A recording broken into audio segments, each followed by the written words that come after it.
सभी दोस्तों को प्यार भरा नमस्कार। तो आइए दोस्तों, जो आज हमें क्वेश्चंस लेकर आए हैं वो कहावत या लोकोक्तियों से लेकर आए हैं और टॉप 40 क्वेश्चंस हैं। तो कहावत भी अपने आप में एक बहुत ही महत्वपूर्ण स्थान रखता है, क्योंकि सभी लोग करते क्या है कि दोस्तों, जैसे मुहावरा कहावत को इग्नोर कर देते हैं और एक दो क्वेश्चन गलत करके चले आते हैं। तो दोस्तों, हम हिंदी व्याकरण के वैसे भी पार्ट को लेकर चलेंगे जो कि आप छोड़ देते हैं। बस एक बार नज़र उसमें दौड़ा लीजिएगा, करना कुछ नहीं है, समझना भी कुछ नहीं है। बस आपके माइंड में हमेशा वो चीज़ घूमती रहे कि कौन सा कहावत है तो कौन सा इसका आंसर होगा। तो चलिए, कहावत को कहते हैं, तो कहावत को क्या कहते हैं? लोकोक्त भी कहते हैं, सूक्त भी कहते हैं, भाषित भी कहते हैं। ये कही हुई बात है, यानी ऑप्शन नंबर आपका कौन सा सही हो जाएगा? ए। और मुहावरा और कहावत में बहुत थोड़ा सा डिफरेंट होता है। यानी मुहावरा क्या होता है? एक वाक्यांश होता है, और कहावत क्या होता है? एक वाक्य होता है। बस इतना सा ही अंतर है। तो आइए दोस्तों, थोड़ा सा आपको हम इसमें समय देंगे और आपको पहचानने के लिए भी हम समय देंगे। तो एक अनार और 100 बीमार, कहावत का कौन सा अर्थ है? बताइए दोस्तों। तो इसका सही आंसर हो जाएगा कि एक ही वस्तु में अनेक आकांक्षी, यानी ऑप्शन नंबर आपका सी। बस एक नज़र से दोस्तों इसको देखते रहिएगा, जिससे आपको एकदम से ये रटा हो। जल में रहकर मगरमच्छ से बैर, कहावत का कौन सा अर्थ एकदम फिट बैठ जाएगा? यानी बड़ों से शत्रुता नहीं चलती है। तो इसका सही ऑप्शन कौन सा हो जाएगा? ऑप्शन नंबर आपका बी। क्योंकि 40 क्वेश्चन है, थोड़ा सा समय ज़्यादा लगेगा। जो इम्पोर्टेंट होगा उसको मैं थोड़ा सा और डिटेल में लूँगा। जस दूल्हा तश बनी बारात, अब इसका आप लोग बताइए दोस्तों। इसका सोचिए क्या हो सकता है कि जो जिसके योग्य हो उसे वही मिलता है, या जिससे लाभ हो उसी का पद चले, या लालच में कोई काम ना करना, या जैसा मुखिया वैसे उसके अन्य साथी। तो जी हाँ दोस्तों, इसका सही आंसर कौन सा हो जाएगा? जैसा मुखिया वैसे इसके अन्य साथी, यानी ऑप्शन नंबर आपका डी। ना नावे आंगन टेढ़ा, कहावत का अर्थ क्या है? तो इस कहावत का अर्थ आप लोग बहुत ही कहते होंगे कि जब अपने पर दोष या अयोग्यता को छिपाने के लिए दूसरों पर मर देना। तो यही ऑप्शन आपका सही हो जाएगा, ऑप्शन नंबर आपका सी। भैया दूध का दूध पानी का पानी, कहावत का कौन सा अर्थ होगा? यानी ठीक ठाक न्याय हो जाना, यानी दूध का दूध भैया पानी का पानी कर दीजिए। तो ऑप्शन नंबर आपका डी। दूर के ढोल सुहावने होते हैं, कहावत का कौन सा अर्थ होगा दोस्तों? बताइए, थोड़ा सा आपको हम समय देंगे। तो दूर की वस्तु अच्छी लगना, यानी दूर का ढोल सुहावना होना, ऑप्शन नंबर आपका सी। पढ़े फारसी बेचे तेल, या देखो कुदरत का खेल, ये कहावत दोस्तों कई बार पूछा गया एग्जामों में। तो इसका सही आंसर क्या हो जाएगा? यानी योग्यता अनुसार कार्य ना मिलना, पढ़े फारसी बेचे तेल, या देखो कुदरत का खेल। तो ऑप्शन नंबर कौन सा सही होगा? ऑप्शन नंबर आपका सी। बोया पेड़ बबूल का, तो आम कहाँ से होए? तो ये आपका इस लोकत्य का कौन सा अर्थ हो जाएगा दोस्तों? तो आम कहाँ से खाए, तो इस लोकत्य का अर्थ आपका कौन सा होगा? वेरी इंपॉर्टेंट है, ये भी आपका कई बार होगा कि बुरे कर्मों का परिणाम अच्छा कभी हो नहीं सकता। यानी बुरा कर्म करोगे, बुरे काम का बुरा नतीजा, हाँ भाई चाचा, हाँ भाई भतीजा। तो वही इसका आंसर सही हो जाएगा। यानी बोया पेड़ बबूल का, तो आम कहाँ से होए? जब आप बबूल बोएगा तो कहाँ से आम निकलेगा? जैसा आप किसी को संस्कार दोगे वो वैसा ही रहेगा। तो ऑप्शन नंबर आपका डी। यह मुंह और मसूर की दाल, कहावत का कौन सा अर्थ आपका फिट बैठेगा? अपनी योग्यता से अधिक पाने की उम्मीद, यानी ऑप्शन नंबर आपका डी। छछुंदर के सिर पर चमेली का तेल, का अर्थ है भैया बोलो कौन सा? अयोग्य व्यक्ति को अच्छी चीज देना, यानी ऑप्शन नंबर आपका बी। घाट घाट का पानी पीना, तो बोलते हैं ना कभी कभी, भैया मैं तो बहुत घाट घाट का पानी पिया हूँ, यानी अनुभव होना, यानी अनेक क्षेत्रों का अनुभव, ऑप्शन नंबर आपका ए। और कभी कभी कहते हैं ऐसे ही बाल मेरे सफ़ेद नहीं हुए, तो वही वो भी बात वही एक हो गई। हाँ, ये बताइए दोस्तों, भई गति सांप छछूंदर केरी, इसका आप लोग अर्थ बताइए। इसका कौन हो जाएगा?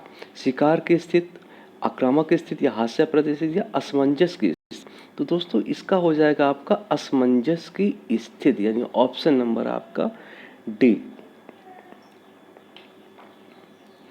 कठोर परिश्रम के बिना जीवन में सफलता नहीं मिलती, तो बहुत अच्छी बात है। बिना कठोर परिश्रम के आपको कभी सफलता नहीं मिलेगी। तो आलस आप लोग त्यागिए और दोपहर का सोना बंद करिए। सिर्फ अपने लक्ष्य के प्रति आपको दिखना चाहिए, क्योंकि समय बहुत अच्छा मिल गया है लोगों के लिए। एग्ज़ाम जो भी हो गए टल गए हैं, तो आप लोग भी ना चैन से सोइए। चैन से सोना है तो अभी से जाग जाइए। तो अभी आप पढ़ते रहिए, तभी आप सफलता मिलेगी।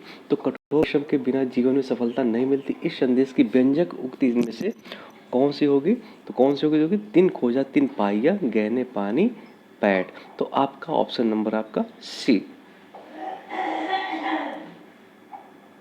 विपत्ति के समय थोड़ी सी सहायता भी बहुत बड़ी होती है। इस भाव की व्यंजक व्यक्ति कौन सी होगी आपका? तो डूबते को तिनके का सहारा, यानी विपत्ति के समय थोड़ी सी सहायता, यानी डूबते को तिनके का सहारा। ऑप्शन नंबर आपका डी।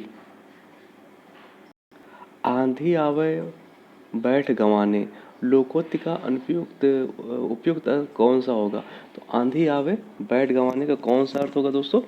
यानी विपरीत परिस्थिति में उपयुक्त समय आने का इंतजार करना। ऑप्शन नंबर आपका बी। एक दिन का पहुना दूजे दिन अन्न खाओना। तो वेरी इंपॉर्टेंट, ये ऐसे दामादों के लिए, पाहुनों के लिए फिट बैठता है जो जाते हैं वहाँ पे ससुराल जाएंगे। तो एक दिन ससुराल कहते हैं सिर्फ एक दिन ही रुकना चाहिए, और आप ज़्यादा दिन रुकोगे तो अपने से भी काम करना पड़ेगा और आपको सेवा सत्कार भी नहीं होगा। यानी ससुराल जब भी जाइए, सिर्फ हो सके तो बहुत ज़रूरी काम हो तभी जाइए, नहीं ससुराल का कभी मत जाइए। यानी एक दिन का पहुना और दूसरे दिन अन्न खाओना। तो कौन सा इसका फिट बैठेगा दोस्तों? यानी अतिथि को कम समय में ही चले जाना चाहिए। यानी बस काम हो भैया निकल लो, नहीं तो आपका ना इज्जत होगी, और पहले दिन तो आपको खूब सेवा मिलेगी। पानी भी लाएंगे कुएं से काढ़ कर, नहवाएंगे भी। और अगर आप एक हफ्ते ससुराल में रुक गए तो दे देंगे बाल्टी और रस्सी लोटा, जाइए कुआं से नहा के आइए और अपना खाइए सोइए चुप मार। तो वही चीज़ है दोस्तों, पाहुना को ज़्यादा दिन नहीं रुकना चाहिए ससुराल में, हो सके तो जाना भी नहीं चाहिए। तो ऑप्शन नंबर कौन सा हो जाएगा? डी। खिसियानी बिल्ली खम्मा नोचे का अर्थ कौन सा आपका फिट बैठेगा? यानी किसी बात पर शर्मिंदा होकर क्रोध करना, यानी आप शर्मिंदा भी होंगे और क्रोध भी करेंगे। यानी खिसियानी बिल्ली और खम्मा नोचे पर ये एकदम फिट बैठता है। ऑप्शन नंबर आपका सी। काठ की हांडी बार बार नहीं चढ़ती का कौन सा अर्थ आपका हो जाएगा? तो काठ की हांडी बार बार नहीं चढ़ती, तो छल कपट का व्यवहार हमेशा नहीं चलता। तो यही आपका और नंबर आपका सी एकदम फिट बैठेगा। देसी मुर्गी विलायती बोल, लोकत का सही अर्थ में विकल्पों में से चुनना है दोस्तों। तो आइए चुनते हैं। यानी अनोखी चीज़ देखना, तो यही आपका एकदम फिट ऑप्शन है। यानी देसी मुर्गी और विलायती बोल। ऑप्शन नंबर आपका डी। अपनी अपनी ढबले भैया अपना अपना राग, लोकोक्ति का अर्थ कौन सा हो जाएगा? यानी सबका अपना अपना मत। यानी ऑप्शन नंबर पहला, तो नीचे जाने की कोई आवश्यकता नहीं है। न सावन सूखे न भादो हरे, कहावत का कौन सा अर्थ एकदम फिट बैठेगा दोस्तों? तो आइए, यानी एक सी मानसिक स्थिति में होना, यही ऑप्शन नंबर आपका ए वाला एकदम से फिट बैठेगा। एक तो भैया करेला दूजे नीम चढ़ा, लोकोक्ति का अर्थ कौन सा हो जाएगा? यानी बुरे का बुरी जगह पढ़कर और बुरा हो जाना। यानी ऑप्शन नंबर आपका डी। जिन ढूंढा तिन पाइया गहरे पानी बैठ का लोकोक्ति का अर्थ कौन सा हो जाए? यानी परिश्रम का फल अवश्य मिलता है। तो ऑप्शन नंबर कौन सा हो जाएगा? ऑप्शन नंबर आपका बी। नीम हकीम खतरे जान, लोकोक्ति का अर्थ कौन सा बैठेगा? तो आइए, यानी अल्प ज्ञान भयंकर नुकसानदायक होता है। तो नीम हकीम खतरे जान। तो ऑप्शन नंबर आपका डी। तन पर नहीं लगता पान खाए अलबत्ता, तो ये भी आपका बहुत इंपॉर्टेंट है, ये भी आपको कई बार पूछा गया है। तो इसका सही क्या हो जाएगा? यानी बाहरी दिखावा या व्यर्थ का प्रदर्शन करना, यानी शरीर पे कपड़ा नहीं पान चबाए चले जा रहे हैं मुँह पिचकारते हुए। तो ऑप्शन नंबर कौन सा बैठेगा? व्यर्थ का प्रदर्शन। तू डाल डाल भैया तो मैं पात पात, तो इसका लोकत्ति का अर्थ आपको निकालना है। तो यानी तू डाल डाल मैं पात पात, यानी दोनों चालाक, तो एक डाल पे जा रहा है तो दूसरा पात पे जा रहा है, तो दोनों ही बहुत चालाक है। यानी ऑप्शन नंबर आपका डी वेरी इंपॉर्टेंट है, इसको थोड़ा देख लीजिएगा, एक बार माइंड में बैठा लीजिएगा कि तू डाल डाल मैं पात पात, यानी दोनों ही चालाक। Option number D. आँख के अंधे गांठ के पूरे, लोकोक्ति का सही अर्थ क्या हो जाएगा? यानी मूर्ख, कैसा मूर्ख? धनवान मूर्ख, यानी ऑप्शन नंबर आपका सी। तुलसीदास का कथन ढोल गवार शूद्र पशु नारी ताड़न के अधिकारी किस लोकोक्ति का समर्थन करता है? तो किस लोकोक्ति का समर्थन करता है? यानी ऊंच जात बतियौले नीच जाति लतियौले। तो ये हालांकि तुलसीदास ने किस प्रयोजन से ये बात कही थी, मैं इस पे इनके दोहे से संतुष्ट नहीं हूँ, क्योंकि उन्होंने साफ साफ कहा है ढोल गवार शूद्र पशु नारी, ये सब ताड़न के अधिकारी, जो पशुत व्यवहार करने वाली नारी होती हैं, कुछ लोगों ने ये समझा रखे हैं। लेकिन जैसा भी हो, जो भी हो, तुलसीदास ने ये गलत कहा है, या इसका कई लोगों ने गलत तरीके से अर्थ ले लिया है, ये भी हो सकता है। तो यानी इसका सही आंसर कौन सा हो जाएगा? ऊंच जात बतियौले नीच जात लतियौले। ये भी एक क्वेश्चन आया हुआ है, जिसको भी देख लीजिएगा। 29,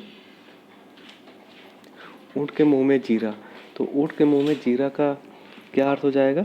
ये बहुत अधिक खाने वाले को बहुत कम देना। तो ऑप्शन नंबर कौन सा फिर बैठेगा? ऑप्शन नंबर आपका बी। विनाश काले विपरीत बुद्धि, इसको भी ले लेते हैं। विनाश काले विपरीत बुद्धि का क्या अर्थ होगा? यानी प्रतिकूल समय पर बुद्धि भी विपरीत हो जाती है। तो ऑप्शन नंबर कौन सा फिर बैठे? आपका ऑप्शन नंबर डी। थोड़ा स्पीड में चलते हैं दोस्तों, क्वेश्चन ज़्यादा है, समय भी आपको कम देना है हमें। बंदर क्या जाने अदरक का स्वाद, तो इसका क्या होता है? मूर्ख अच्छी वस्तु की कदर नहीं कर सकता है, यानी ऑप्शन नंबर सी। आए थे हरिभजन को ओटन लगे कपास, तो इसका सही अर्थ कौन सा हो जाएगा? यानी वांछित कार्य को छोड़कर अन्य कार्य में लग जाना। ऑप्शन नंबर आपका बी। लोकोक्ति और उसके अभिप्राय का कौन सा अर्थ जोड़ा आपका गलत है? तो आइए दोस्तों, कौन सा जोड़ा गलत है? उस चाटे प्यास नहीं बुझती, बड़े काम के लिए विशेष प्रयत्न, तो ये आपका सही है। कढ़ाई से गिरा चूल्हे में पड़ा, यानी एक आपस से छोड़कर दूसरे में, ये भी आपका सही है। और नीचे चलते हैं दोस्तों। घी भी खाओ और पगड़ी भी रखो, इतना खर्च करो कि इज्जत भी बन जाए, तो ये भी आपका दोस्तों सही है। और नीचे चलते हैं। काठ की हांडी बार बार चूल्हे पर नहीं चढ़ती, काठ की हांडी, तो यही आपकी ऑप्शन नंबर गलत है, तो ये आपका सही हो जाएगा ऑप्शन नंबर। अगला चलते हैं। निम्नलिखित में लोकोक्ति कौन सी है? तो आइए लोकोक्ति इसमें से छांटना है। तो आसमान पर थूकना है, तो ये मुहावरा है। उल्टा चोर कोतवाल को डांटे, तो यही आपका लोकोक्ति है। बाकी ये भी मुहावरा और ये भी मुहावरा, यानी ऑप्शन नंबर कौन सा सही हो जाएगा? Option number B. स्थिति में परिवर्तन होने के भाव को व्यक्त करने वाला सही कहावत कौन सा आपका फिर बैठेगा? तो जस दूल्हा तस बनी बारात, न सुख में मोटे न दुख में पुतले, न गरजे न बरसे दो, ढाक के तीन पात। तो इसमें परिवर्तन न होने के भाव, तो आपका यही ढाक के तीन पात, ऑप्शन नंबर डी। हाथ कंगन को वारसी का और पढ़े लिखे को वारसी का, तो यही आपको कौन सा इसमें फिर बैठेगा? यानी प्रत्यक्ष के लिए प्रमाण की आवश्यकता नहीं होती, तो ऑप्शन नंबर आपका सी। पत्थर को जोंक नहीं लगती, वेरी इंपॉर्टेंट क्वेश्चन दोस्तों, कई बार ये भी एग्जाम में पूछा गया है। तो पत्थर को जोंक नहीं लगती का यानी हठी पर कोई प्रभाव नहीं होता है, ऑप्शन नंबर सी। तो टॉप 38 क्वेश्चंस में लेकर आया था, ऐसे में मैं आपको बीच बीच देता रहूँगा। तो कैसे लगे? अगर आपको पसंद आया हो तो प्लीज़ लाइक शेयर सब्सक्राइब करें। धन्यवाद।